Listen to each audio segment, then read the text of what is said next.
Direkta ng pinangalanan ng GMA ang dalawang independent contractors na sangkot sa pang-aabuso at panghahalay umano sa sparkle talent na si Sandro Mulak na anak ni Nino Mulak. Sa inilabas na pahayag nitong August 1, 2024, sinabi ng GMA Network na natanggap na nila ang formal na reklamo ni Sandro laban kina Jojo Nones at Richard Cruz.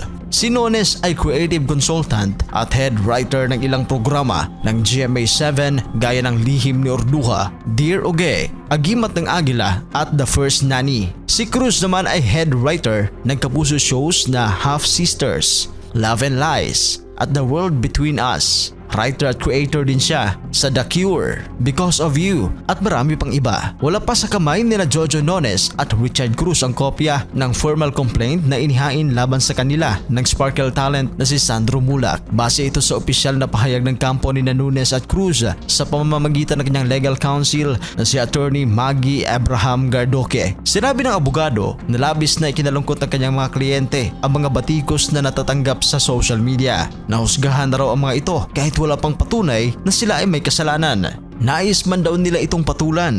Naniniwala sila Nunes at Cruz na madadaan ang lahat sa tamang proseso. Kaya hinihintay muna nila ang kopya ng formal complaint ni Sandro bago tuluyang magsalita. Umapila rin ang kampo ni Nunes at Cruz sa publiko na respetuhin ang isinagawang investigasyon. Iwasan daw ang pagkokomento at pagpo-post sa mga impormasyong walang sapat na basihan. Samantala sa parehong ulat, nagbigay rin ng maikling pahayag ang ama ni Sandro na si Nino Mulak. Sinabi ni Nino na inaasikaso niya sa ngayon ang paghain ng formal na reklamo laban kina Nunes at Cruz at pagkatapos ay saka na raw siya magbibigay ng pahayag tungkol sa nangyari sa anak. Hapon nitong Huwebes, August 1, naglabas ng pahayag ang GMA Network kaugnay sa natanggap nilang formal na reklamo ni Sandro. Nakasaad dito na bilang respeto sa hiniling ni Sandro na confidentiality, hindi raw muna maglalabas ang network ng anumang detalye hanggat hindi pa natatapos ang investigasyon sa insidente. Kalakip nito ang pangako ng GMA Network sa publiko at stakeholders na magiging patas ang kanilang gagawing investigasyon. Nagsimulang kumalat ang balita tungkol sa insidenteng kinasasangkutan ni Sandro at ang dalawang independent contractors ng GMA7 sa pamamagitan ng blind items. July 30 nang kumalat ang blind item tungkol sa isang baguhang aktor na muntik nang maging midnight stock di umano ng dalawang powerful akla ng isang istasyon. Naganap di umano ang insidenteng panghahalay sa isang newbie actor sa isang sosyal na hotel kung saan ginanap ang isang ingrandeng pagtitipon.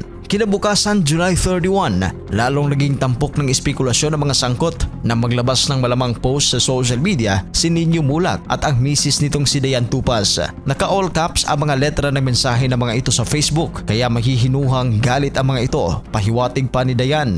Ginawan di umano ng kababuyan ang kanyang anak na nooy di pa niya pinangalanan at sisiguraduhin daw niya na pagbabayaran ng may gawa nito ang anyay nangyari sa kanyang anak.